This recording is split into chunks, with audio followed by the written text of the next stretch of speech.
Manajemen waktu dan temukan solusinya.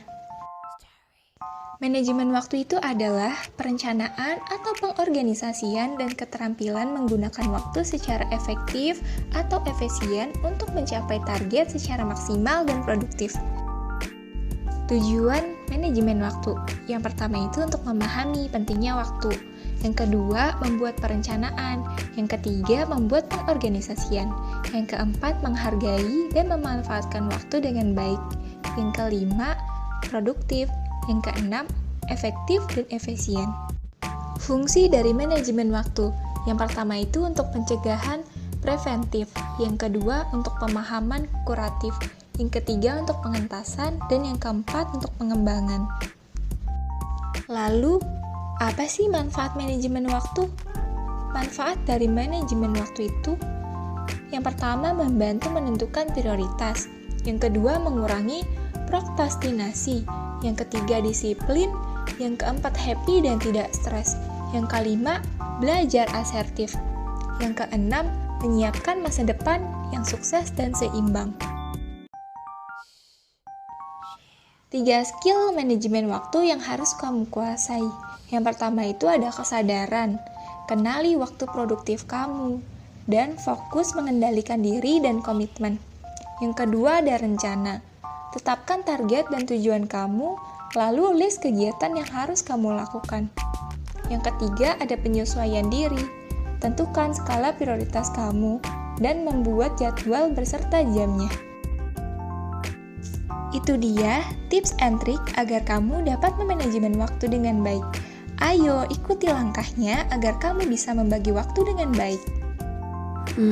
Udah mau semester 4, masih aja aku gak produktif dalam mengatur waktu dalam organisasi dan kuliah.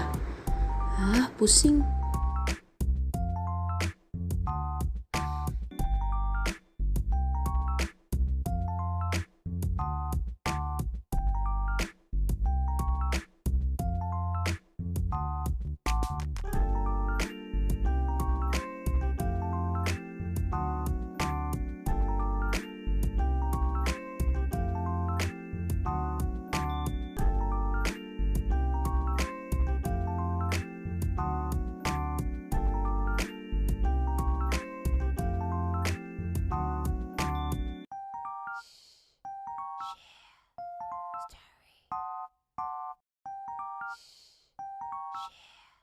Oh, jadi gini caranya biar bisa produktif kayak Rahma.